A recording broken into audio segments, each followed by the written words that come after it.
Assalamualaikum warahmatullahi wabarakatuh. Waalaikumsalam warahmatullahi Alhamdulillah, wabarakatuh. alhamdulillahirabbil alamin, wassalatu wassalamu ala asrofil anbiya'i wal mursalin, Sayyidina wa Maulana Muhammadin wa ala alihi wa sahbihi ajmain. Amma ba'du, yang saya hormati Gus Wakid, para senior, semua peserta halaqah yang berbahagia.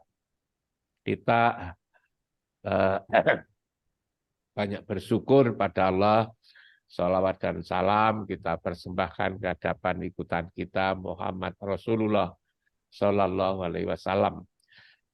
Dari penjelasan Gus Wakid lalu diteruskan oleh Prof. Nasih, Rektor Universitas Airlangga Surabaya ini, saya kira sudah jelas sekali dasar-dasar dari Al-Quran, hadis Nabi maupun juga pengalaman. Saya kira ke depan ini memang lewat berbagai media yang ada, apakah lewat pendidikan di kampus, di sekolah, di pondok pesantren, atau juga di masyarakat, perlu digelak-galakkan itu agar para generasi muda ini sadar atau semakin sadar lagi, agar mereka seperti yang dikatakan oleh Profesor Nasih agar mandiri, tidak menjadi beban orang lain.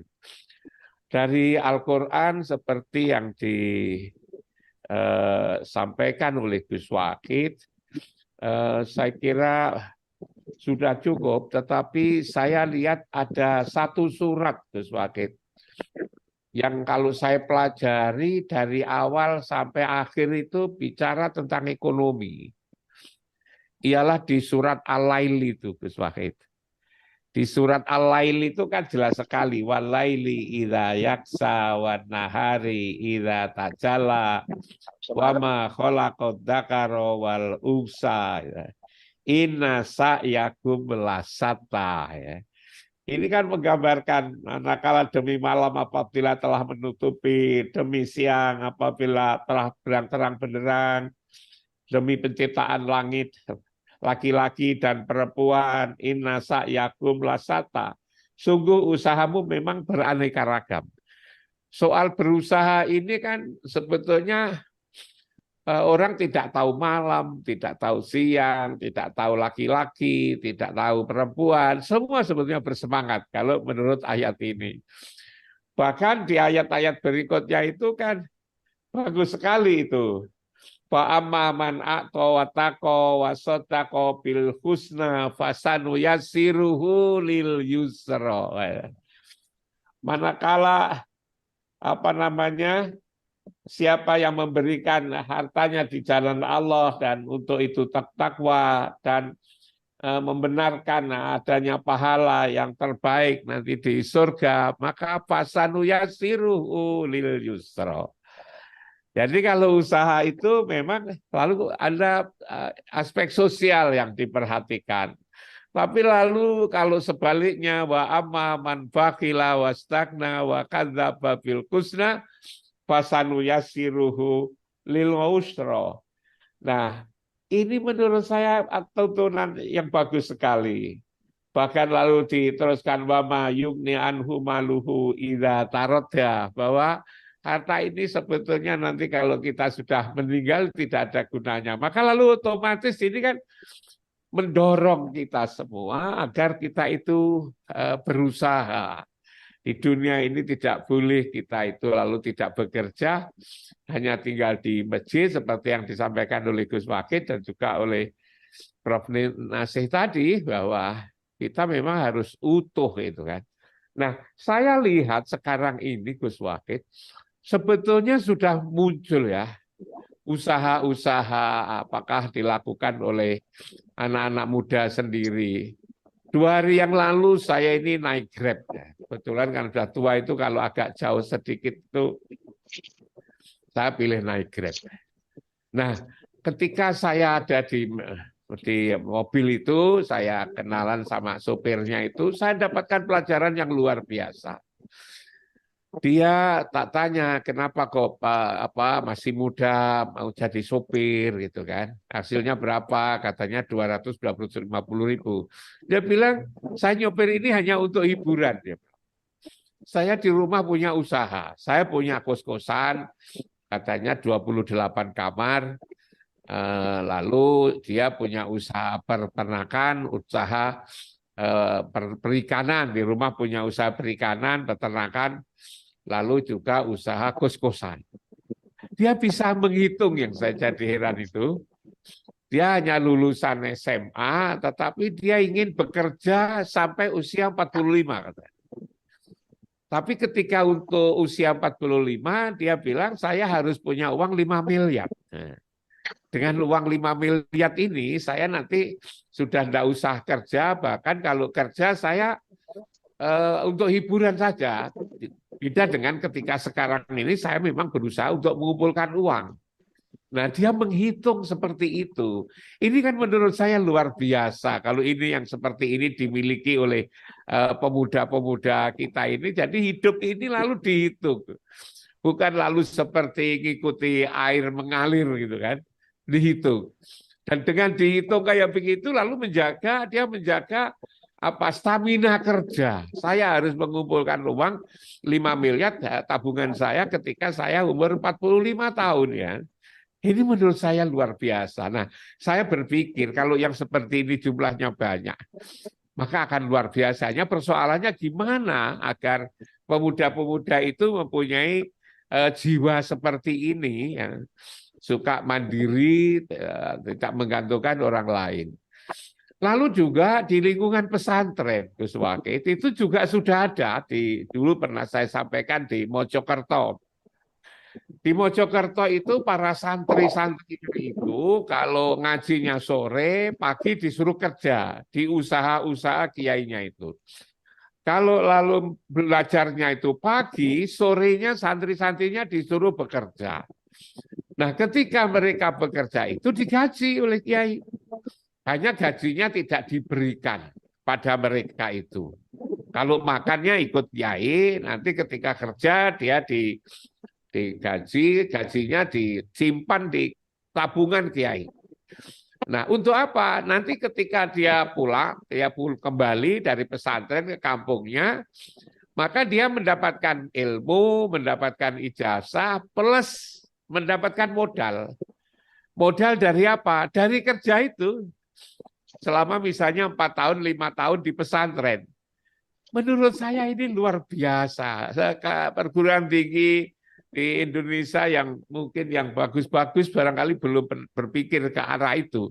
Bagaimana ketika memberi ijazah, lalu juga sekaligus memberikan modal. Nah, ini sudah dilakukan oleh seorang kiai di Mojokerto ini.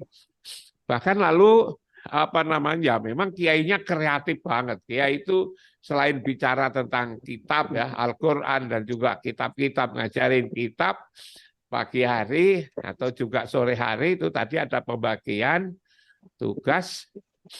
Kiainya punya berbagai macam usaha di bidang pertanian, di bidang peternakan, lalu kemudian juga pertokoan, ada rumah makan. Dia punya rumah makan itu ada 56.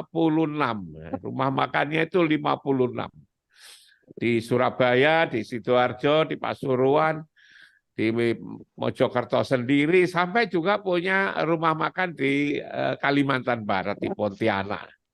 Nah, ini kiai-kiai sudah ada yang seperti ini. Saya tanya pada kiai, kiai usahanya sekian banyak, lalu bisa ngurusi putra-putrinya dan juga ya santri-santrinya yang tidak mampu, lalu juga tidak ikut kiai saja, makannya sehari-hari, berapa penghasilannya kiai setiap bulan?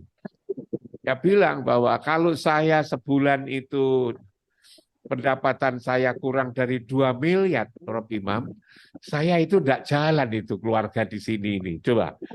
Berarti kalau begitu kiai ini sudah lebih banyak penghasilannya daripada pegawai negeri atau mungkin juga jadi rektor 1 bulan dia bisa punya penghasilan 2 miliar gitu. Dia katakan dia tidak cukup kalau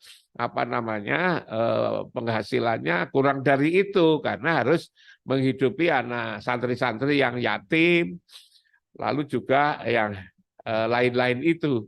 Hanya sayangnya kiai ini 1 tahun yang lalu sudah wafat, tapi alhamdulillah juga bisa diteruskan oleh anak-anaknya itu. Saya lihat anak-anaknya bisa mewarisi usaha-usaha seperti ini. Nah, kalau pesantren-pesantren itu kan juga telah melakukan hal seperti itu, tidak hanya sekedar anak-anak santrinya itu bisa ngaji kitab kuning, bisa sholat, bisa puasa, bisa zakat, tetapi juga bisa membuat usaha-usaha entrepreneur kayak begitu. Lalu mereka tersebar di Indonesia yang jiwa itu sudah dimiliki, maka akan menjadi luar biasa. Hanya problemnya itu adalah bagaimana menganak-pinakkan ini, Gus Wakid, menganak-pinakkan jiwa ini. Yang dia kiai itu punya penghasilan 2 miliar, Gus Wakid. 1 bulan coba kan.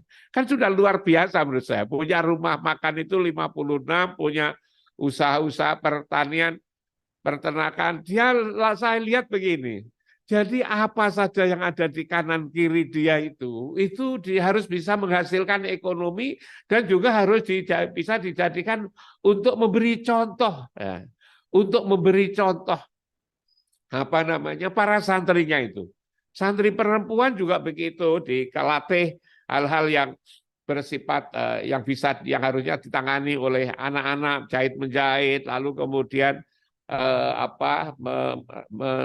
agar terampil membuat pelayanan rias kemanten misalnya, yang hal seperti itu menurut saya luar biasa. Hanya saya seringkali berpikir gimana caranya seperti ini. Ini menurut saya jiwa entrepreneur. Jadi mungkin kalau mereka itu diajari tetapi tidak punya jiwa entrepreneur, itu mungkin tidak bisa. Karena itu mungkin ini pertemuan-pertemuan semacam ini barangkali bisa melahirkan inspirasi bagaimana kita membuat gerakan menurut saya. Kalau saya tadi nyebut misalnya kasus anak Grab saja, lalu yang harus punya cita-cita umur 40 tahun harus punya tabungan 5 miliar. Saya tanya, sekarang sudah berapa miliar? Sekarang baru 2 miliar dia bilang gitu. Padahal usianya dia sekitar 30-an ini.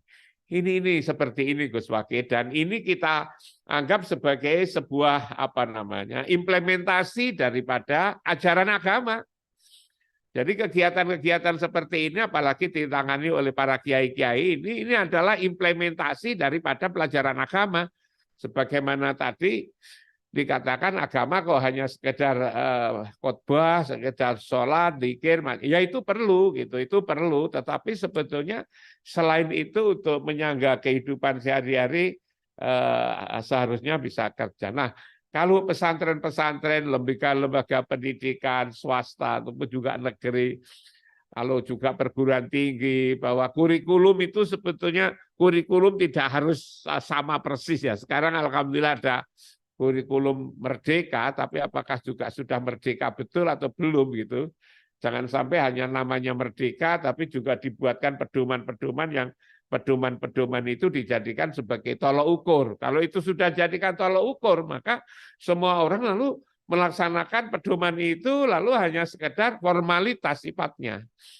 Nah ini Gus Wakid, saya hanya memberikan contoh-contoh seperti ini, dan mudah-mudahanlah di pesantren dengan ada contoh begini lalu yang lain-lain pada ngikut. Tapi rasa-rasanya karena pesantren yang seperti ini dihargai, maka orang biasanya akan melakukan hal-hal yang dihargai oleh masyarakat. Itu Gus Wakid, kurang lebihnya saya mohon maaf. Terima kasih, mudah-mudahan bisa dijadikan sebagai bahan renungan. Assalamualaikum warahmatullahi wabarakatuh.